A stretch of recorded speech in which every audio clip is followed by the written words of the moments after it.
और ये जिस तरह आप कह रही थी कि ये डायरेक्टेड एनर्जी वेपन है, और इसकी अगर आप डिटेल्स देखें, ये इंडिया का एक अदारा है जिसको बोलते हैं defence research and development organisation. उन्होंने देखिए अब ना ये जो अब हथियारों की दौड़ है खित्ते में, इसमें हिंदुस्तान तो वाकई बहुत आगे जा चुका है। और सही बात कह रहे हैं ब्रिगेड साहब कि $85 बिलियन का उनका दिफा का बजट है। आपको कोई टेक्निकल स्टाफ चाहिए, कुछ भी चाहिए तो हम प्रोवाइड करेंगे और आप ये करें। सर टेक्नोलॉजी के हवाले से इंडिया ऑलरेडी जो है वो बहुत आगे है, बहुत एडवांस है, और बजट का भी मेरा नहीं ख्याल इंडिया को कोई मसला होगा। नहीं, हम कई बरसों से $8 बिलियन पे खड़े हुए हैं, हम नहीं मुकाबला कर रहे। लेकिन एक चीज़ आमना हमें ज़हन में रखनी चाहिए कि ये जो फौजें रखी जाती हैं ये इसलिए रखी जाती हैं डेटरेंट्स के तौर पे। इसको DRDO बोलते हैं, उन्होंने बनाया। इसकी अब सुनने में आ रहा है कि जो इनिशियल रेंज है दैट इज 4 to 6 किलोमीटर।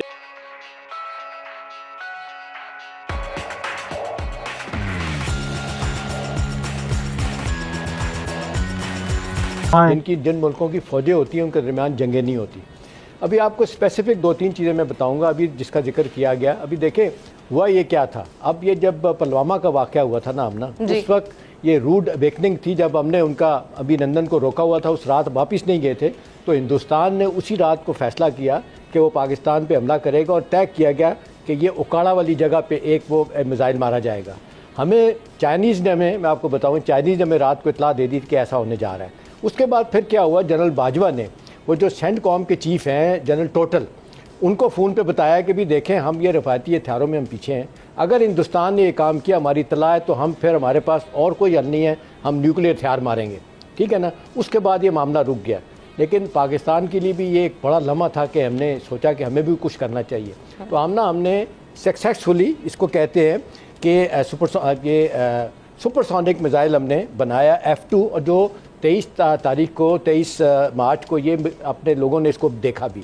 अब जो आगे जो हो रहा है ना, हम सुपरसोनिक की तरफ जा रहे हैं और साथ साथ हम इसमें अल्लाह भला करे ये हमारी इंडिजिनस टेक्नोलॉजी के ज़रिए हम F3 और F4 ये मिसाइल बनाने जा रहे हैं, 450 अपना किलोमीटर के और 750 किलोमीटर के। तो ये बैलिस्टिक मिसाइल होंगे, सुपरसोनिक मिसाइल होंगे। और हिंदुस्तान में इस वक्त जो बहस हो रही है आमना, उनके थिंक टैंक और दिफाई अदारे ये लिख रहे हैं कि पाकिस्तान ने कैसे 2-2.5 सालों में कैसे टेक्नोलॉजी बना के सब कुछ कर लिया है। वो जारी बात है, रेंज तो बढ़ सकती है, लेकिन और इसका बस यही है कि यूएवीज जहां भी नजर होंगे, यूएवीज जहां भी नजर आएंगे, अगर ऐसा ड्रोन है जो ये समझते हैं कि अब होता क्या है कि इंडिया, वो अगर obviously I am talking from an Indian perspective, Indian ये सोच रहे होंगे कि अच्छा ये ड्रोन आ रहा है।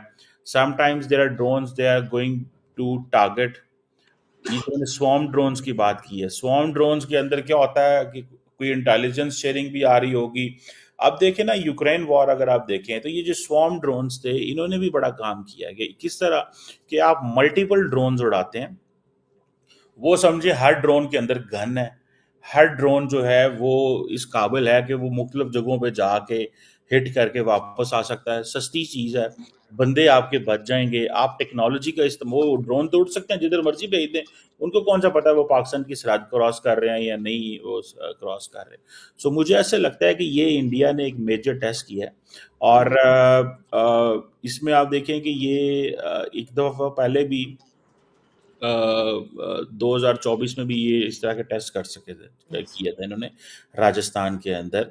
और ख़ास तौर पे ये इंडिया को, क्योंकि मैंने आपको बताया ना मैं पाकिस्तान की क्यों बात कर रहा हूँ, इंडिया को प्रॉब्लम है पाकिस्तान का, इतना लंबा बॉर्डर है। अब वो समझते हैं कि जी पाकिस्तान ड्रोन उड़ा देता है, क्योंकि इंडियंस ने ये भी मॉनिटर किया है कि बहुत सारी ड्रग्स आती हैं। फॉर एग्जांपल ये लाहौर से हमने देखा था कि एक DSP पुलिस थे, वो पकड़े गए जो इस तरह की चीज़ों में इन्वॉल्व थे। मतलब it is been going on.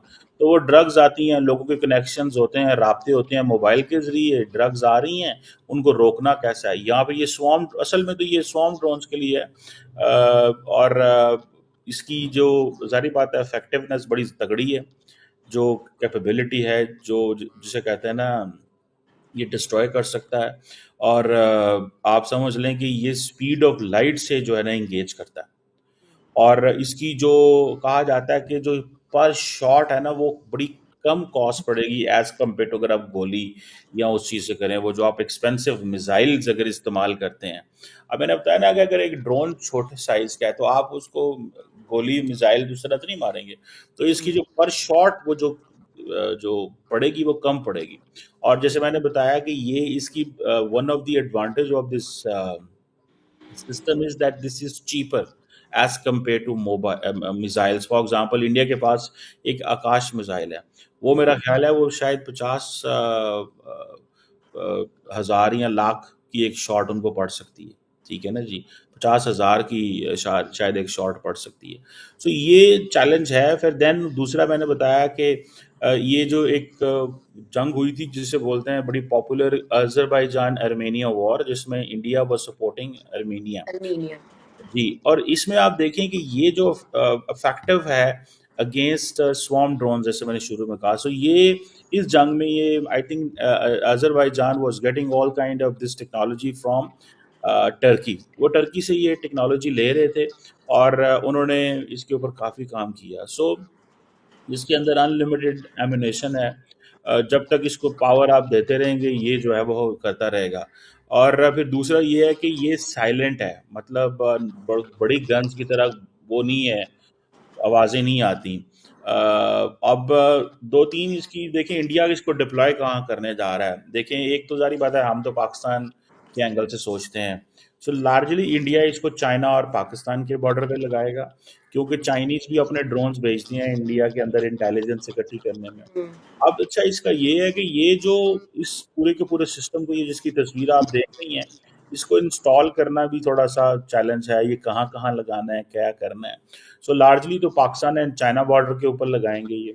दूसरा ये है कि जहाँ पे क्रिटिकल इंफ्रास्ट्रक्चर प्रोटेक्ट करना है, अब हर जगह पे तो नहीं लगाएंगे। और ये पाकिस्तान या चाइना अगर फॉर एग्जांपल इंडिया की इंटेलिजेंस गैदर करना चाहते हैं, तो वो हर जगह पे, तो वो खेतों में तो नहीं ड्रोन लेके जाएंगे ना। तो जहाँ जहाँ पे जो क्रिटिकल इंफ्रास्ट्रक्चर लगा होगा इंडिया का, कोई न्यूक्लियर प्लांट्स हैं, मिलिट्री बेसिस हैं, या इस तरह की जो चीज़ें हैं इंडिया की, तो इंडिया वहाँ पे इनको लगाने जा रहा है। देन इंडिया ये भी करेगा कि ये जो नेवल वॉरशिप्स हैं वहाँ पे भी इसको लगाएगा। अब आपको पता है कि वो जो होतीस हैं उनके उनके पास छोटे ड्रोन्स होते हैं, ठीक है जी।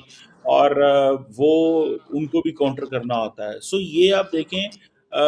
और फिर इसके अंदर एक और भी है कि ये डिटेक्ट कर सकता है, ऑटोमेटिकली ड्रोन डिटेक्ट कर सकता है और खुद ही हिट कर सकता है। सो इसकी ये एडवांटेजेस हैं।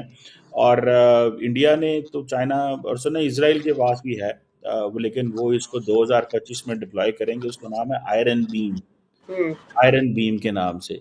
सो I think this is where the thing is कि ये बड़े पैमाने पे ये लगा रहे हैं।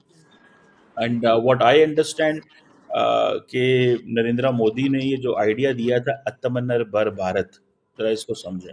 ये जी हमें मिलिट्री मॉडर्नाइजेशन की तरफ जाना है, हमें पैसा लगाना है। ये फॉर एग्जांपल इनका जो डिफेंस बजट है आप देखिए 2024-25 का, that is more than $75-6 billion, $77 billion. और दूसरा ये है कि ये इंडिजिनस मैन्युफैक्चरिंग पे फोकस कर रहे हैं। जब आपका आइडिया ये हो कि आपने इंडिजिनस मैन्युफैक्चरिंग करनी है, दूसरा आपका आइडिया हो आपने आत्मनिर्भर भारत, आपका आइडिया है कि हम हर चीज़ यहाँ बनाना चाहते हैं। फॉर एग्जांपल फ्रांस को क्या कहा है कि तुम हमारे पास आओ, यहीं पे हमें ट्रांसफ़र ऑफ टेक्नोलॉजी करो। अमेरिका के साथ अब इंडिया की जो डील्स क्यों मैच्योर बहुत सारी नहीं हो रही कि India is asking for transfer of technology, Americans मानते नहीं हैं। इंडिया कहता है मैं डिफेंस जो सप्लाई में इंगेज करना चाहता हूँ, आगे जाना चाहता हूँ, सो मुझे ही इसमें आप ट्रांसफ़र ऑफ टेक्नोलॉजी करें।